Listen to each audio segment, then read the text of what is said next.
तो आज मैं आपको एक अनोखी रहस्यमय कहानी सुनाऊंगी। अगर आप चैनल पर नए हैं तो अभी सब्सक्राइब कर ले, यह मेरा दूसरा नया चैनल है ताकि और भी रहस्यमय कहानी सबसे पहले आप तक पहुंचे तथा कहानी पूरा देखें, क्योंकि अंत में एक अनोखा रहस्य छुपा है। धन्यवाद। तो सुनिए।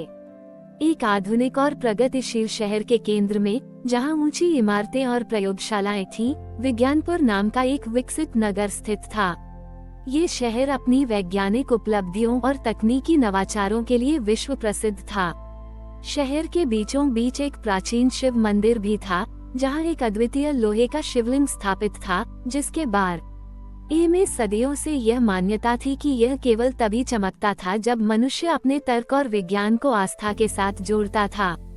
श्रावण मास में कुछ पुराने विचारों वाले लोग और वैज्ञानिक दोनों ही इस मंदिर में आते थे, पर उनका उद्देश्य अक्सर अलग होता था। परंतु पिछले कुछ दशकों से विज्ञानपुर के लोगों में अत्यधिक तर्कवाद और संशयवाद बढ़ गया था। हर कोई केवल वही मानता था जिसे वह अपनी आंखों से देख या वैज्ञानिक उपकरणों से माप सकता था। आस्था और आध्यात्मिकता को अंधविश्वास समझा जाने लगा था। वैज्ञानिक अपनी खोजों पर बहुत गर्व करते थे, पर वे जीवन के गूढ़ रहस्यों को नकारते थे। उनमें विनम्रता और सर्वव्यापी चेतना के प्रति सम्मान की भावना कम हो गई थी, और हर कोई केवल अपनी बौद्धिक श्रेष्ठता का प्रदर्शन कर रहा था। इस बदलती हुई मानसिकता का परिणाम ये हुआ कि भले ही शहर तकनीकी रूप से बहुत उन्नत था, पर उसमें एक अजीब सी खालीपन और आध्यात्मिक शून्यता फैल गई थी। लोगों के बीच अविश्वास और व्यक्तिगत तनाव बढ़ने लगा था। लोहे का शिवलिंग, जो कभी अपनी चमक के लिए जाना जाता था, अब जंग खाकर काला और निस्तेज दिखने लगा था। उसकी सतह पर अविश्वास की परत जम गई थी। श्रावण मास आया, पर मंदिर में कोई विशेष हलचल नहीं थी, क्योंकि बहुत कम लोग ही इसमें विश्वास रखते थे। शहर के बुजुर्ग और कुछ श्रद्धालु चिंतित थे, क्योंकि उन्हें पता था कि शिवलिंग का निस्तेज होना उनके भीतर के अति तर्कवाद और शिवजी की नाराजगी का संकेत है। शहर में डॉक्टर विक्रम नाम का एक प्रसिद्ध और बेहद संशयवादी वैज्ञानिक था। वह अपनी प्रयोगशाला में बड़े बड़े प्रयोग करता था और किसी भी चीज को तब तक नहीं मानता था जब तक कि वह उसे वैज्ञानिक रूप से सिद्ध न कर दे। उसके पास अत्याधुनिक उपकरण थे, पर उसके भीतर एक गहरा नास्तिक अभिमान था।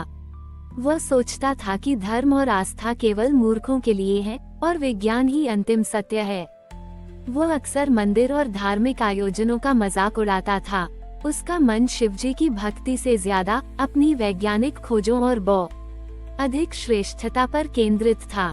श्रावण का महीना आया। लोहे का शिवलिंग काला पड़ चुका था और शहर में वैज्ञानिक प्रगति तो थी, पर लोगों के दिलों में खुशी नहीं थी। श्रावण के पहले सोमवार की सुबह थी।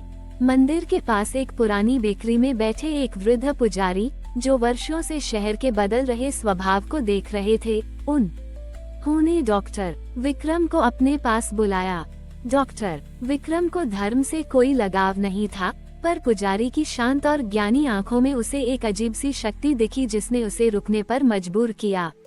पुजारी ने शांत स्वर में कहा, डॉक्टर विक्रम, ये लोहे का शिवलिंग केवल धातु का नहीं है, ये विश्वास और विज्ञान के मिलन का प्रतीक है, जिससे ये शहर सदियों से जुड़ा है।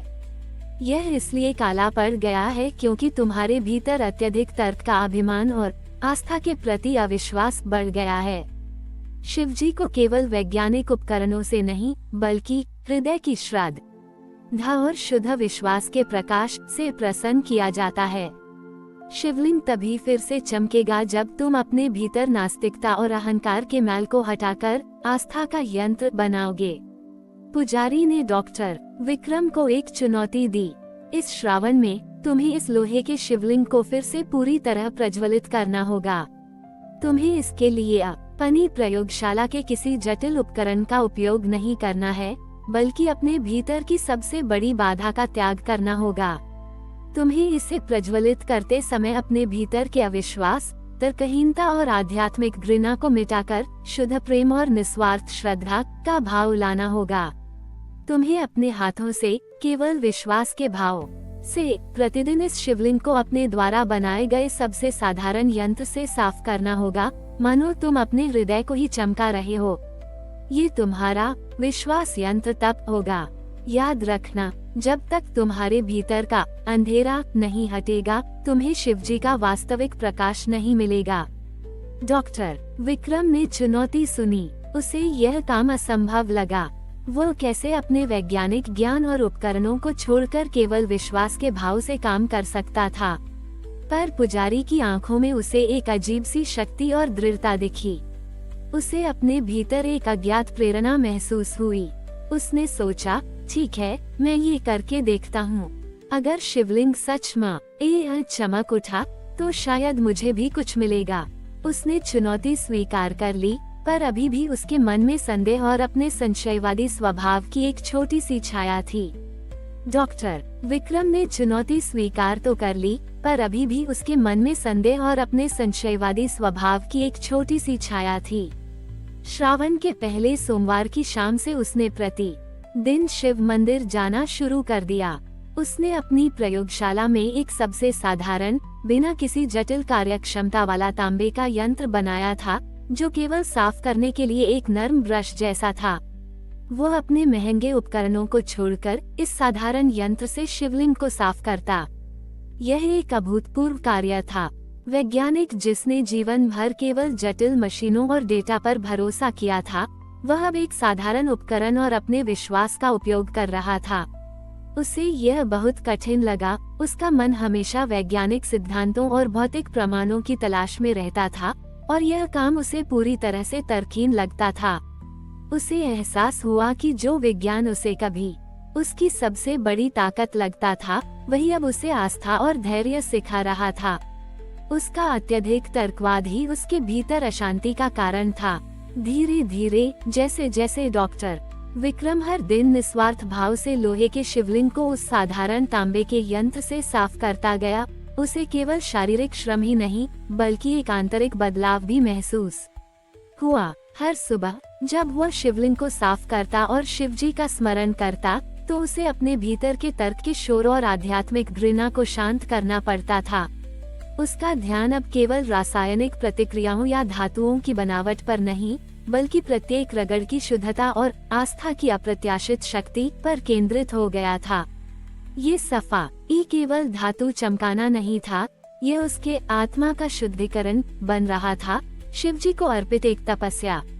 वो अब किसी को कुछ साबित करने के लिए ये सब नहीं कर रहा था, बल्कि अपने भीतर की शांति और उस पुराने विश्वास के भाव को वापस लाने के लिए कर रहा था, जिसे उसने कभी अंधविश्वास मानकर नकार दिया था।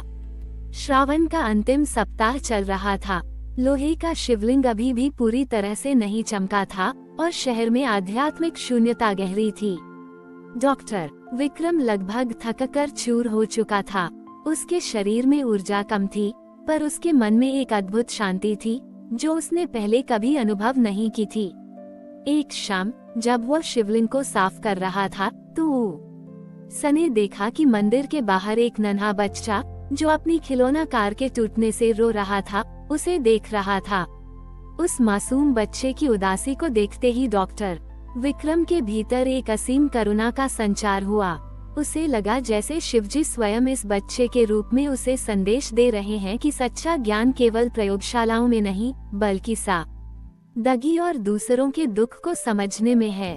उसने अपनी अंतिम शक्ति से उस टूटी हुई खिलौना कार को अपने साधारण यंत्र और हाथों से ठीक किया, इस बार किसी वैज्ञानिक परीक्षण के लिए नहीं, बल्कि केवल निस्वार्थ प्रेम और समर्पण के भाव से। श्रावण के अंतिम सोमवार की सुबह थी। डॉक्टर विक्रम अब भीतर से शांत, विनम्र और सच्चे विश्वास से प्रकाशित लोहे के शिवलिंग के सामने खड़ा था। उसने धीरे से अपने हाथ जोड़े और अपनी आत्मा से निकली शुद्ध श्रद्धा को शिवजी को अर्पित किया। उसने कोई जटिल समीकरण नहीं बताया, न ही कोई वैज्ञानिक व्याख्या खोजी। उसने बस अपने हृदय के भीतर से उस अटूट आस्था और विनम्र स्वीकारोक्ति की ज्योति को प्रवाहित करने का प्रयास किया, जो उसने अपने तप और सेवा से अर्जित किया था। और तभी एक अद्भुत चमत्कार हुआ। लोहे का शिवलिंग, जो दशकों से जंग खाकर काला पड़ चुका था, अचानक एक तीव्र नीले सफेद प्रकाश से जगमगा उठा। उसकी आभा इतनी विशाल और तेजस्वी थी कि उसने पूरे मंदिर को ही नहीं, बल्कि पूरे शहर को प्रकाशित कर दिया।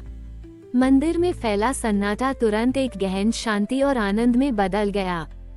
सबसे हैरान करने वाली बात ये हुई कि शहर के लोगों के बीच बढ़ता तनाव कम हो गया और वे अब विज्ञान के साथ साथ आध्यात्मिकता को भी महत्व देने लगे। शहर में फैली आध्यात्मिक शून्यता तुरंत विश्वास, प्रेम और सामूहिक सद्भाव में बदल गई। शहर के लोग, जो उस अद्भुत प्रकाश और शिवलिंग की नई भव्यता से आकर्षित होकर मंदिर की ओर दौड़े, वे शिवलिंग को पूरी तरह से प्रकाशित देखकर हक्के बक्के रह गए। उन्होंने डॉक्टर विक्रम को विनम्रता से शिवलिंग के सामने खड़े देखा। उसके चेहरे पर एक ऐसी दिव्य शांति और करुणा थी जो पहले कभी नहीं थी। उन्हें एहसास हुआ कि यह केवल एक चमत्कार नहीं था, बल्कि डॉक्टर विक्रम के भीतर के तर्क, अभिमान, त्याग और अटूट आस्था का प्रतिबिंब था, जिसने शहर को सत्य के उजाले से भर दिया था।